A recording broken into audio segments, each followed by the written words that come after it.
Feel ಮಾಡಬೇಕು ಒಂದು universe energy ಇದೆ ಅಂತ, ಹೇಗೆ ಯೂನಿವರ್ಸ್ ಜೊತೆ ಕಮ್ಯುನಿಕೇಟ್ ಮಾಡಬೇಕು, ನಾನು ಹೇಗೆ ಯೂನಿವರ್ಸ್ನ ಆ ಒಂದು ಡಿವೈನ್ ಎನರ್ಜಿನ ಫೀಲ್ ಮಾಡಬೇಕು ಅಂತ.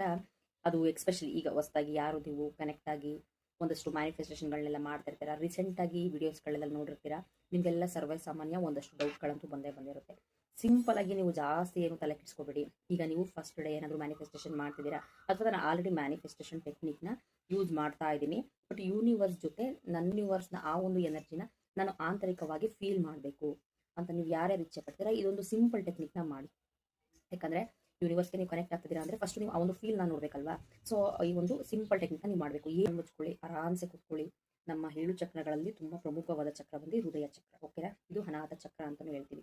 ಯೂನಿವರ್ಸ್ನ ಒಂದು ಸುಂದರವಾದಂತಹ ಭಾಷೆ ಯಾವುದು ಗೊತ್ತಾ? ಭಾವನಾತ್ಮಕವಾಗಿ ನಾವು ಯೂನಿವರ್ಸ್ ಹತ್ರ ಹೇಗೆ ಕನೆಕ್ಟ್ ಆಗ್ತೀವಿ ಅದೇ ಭಾಷೆ ಅಂತಲೇ ಹೇಳ್ಬೋದು. ಸೊ ನೀವು ನಿಮ್ಮ ಹೃದಯ ಚಕ್ರದ ಹತ್ರ ಈ ಥರ ಕೈ ಇಟ್ಕೊಂಡು ಕಣ್ಣು ಬ್ರೀತ್ ಮಾಡಿ, ಅನಾಹತ ಚಕ್ರದ ಹತ್ರ ಈ ರೀತಿ ನಿಮ್ಮ 2 ಕೈಗಳನ್ನ ಇಟ್ಕೊಂಡು ಕಣ್ಣು ಮುಚ್ಕೊಂಡು ಯೂನಿವರ್ಸ್ ಹತ್ರ ತುಂಬ ಪ್ರೀತಿಯಿಂದ ಮಾತಾಡಿ. ಡಿಯರ್ ಯೂನಿವರ್ಸ್, ನಾನು ನಿಮ್ಮನ್ನು ತುಂಬ ಇಷ್ಟಪಡ್ತೀನಿ, ಗೌರವಿಸುತ್ತೇನೆ. ನಿಮ್ಮಲ್ಲಿರುವಂತಹ ಆ ಒಂದು ಶಕ್ತಿನ ನಾನು ನಂಬ್ತೀನಿ. ದಯವಿಟ್ಟು ನೀವು ನನ್ನ ಜೊತೆ ಇರಿ, ಸದಾ ನನ್ನೊಟ್ಟಿಗೆ ಇದ್ದು ನನ್ನ ಜೀವನದ ಏನೊಂದು ಆಸೆ, ಬೇಡಿಕೆ ಪ್ರತಿಯೊಂದು ಇದೆ ಅದೆಲ್ಲವೂ ಅನಂತವಾಗಿ ಒಂದು ಒಳ್ಳೆ ದಾರಿಯ ಮುಖಾಂತರ ಆಗುವಂತೆ ನನ್ನನ್ನು ಸಂಪೂರ್ಣವಾಗಿ ಆಶೀರ್ವದಿಸಿ. ನಾನು ನಿಮ್ಮಲ್ಲಿರುವಂತಹ ಒಂದು ಡಿವೈನ್ ಎನರ್ಜಿನ ನಾನು ಫೀಲ್ ಮಾಡಬೇಕು ಅಂತ ಇಚ್ಛೆ ಪಡ್ತಾ ಇದ್ದೀನಿ. ನನಗೆ ಯಾವುದಾದ್ರೂ ಒಂದು ಸಿಗ್ನಲ್ ಕೊಡಿ, ಅಥವಾ ಯಾವುದಾದ್ರೂ ಒಂದು ರೀತಿ ನನ್ನೊಳಗೆ ಒಂದು ಆಂತರಿಕವಾಗಿ ಒಂದು ಫೀಲ್ ಆಗೋ ರೀತಿ ಒಂದು ಭಾವನೆಯನ್ನು ನನಗೆ ಕೊಡಿ. I love you, I trust you, I believe you. So ಈ ಥರ ನೀವು ಪ್ರೇ ಮಾಡ್ಕೊಂಡು ಒಂದು 5 ಮಿನಿಟ್ಸು ಕಣ್ಣೇನೋ ಬಿಡಬಾರ್ದು, ಹಾಗೆ ಕಣ್ಣು ಮುಚ್ಕೊಂಡು ನೀವು ಫೀಲ್ ಮಾಡ್ತಾ ಇರಿ. ನಿಮ್ಮ ಒಂದು ಅನಾಹತ ಚಕ್ರದ ಹತ್ರ ಏನಾದರೂ ಒಂದು ಫೀಲ್ ಆಗ್ತಿದೆಯಾ, ಯಾವುದಾದ್ರೂ ಒಂದು ಎನರ್ಜಿನ ನೀವು ಫೀಲ್ ಮಾಡ್ತಾ ಇದ್ದೀರಾ ಅಂತ ಜಸ್ಟ್ ಹಾಗೆ ಅಬ್ಸರ್ವ್ ಮಾಡಿ.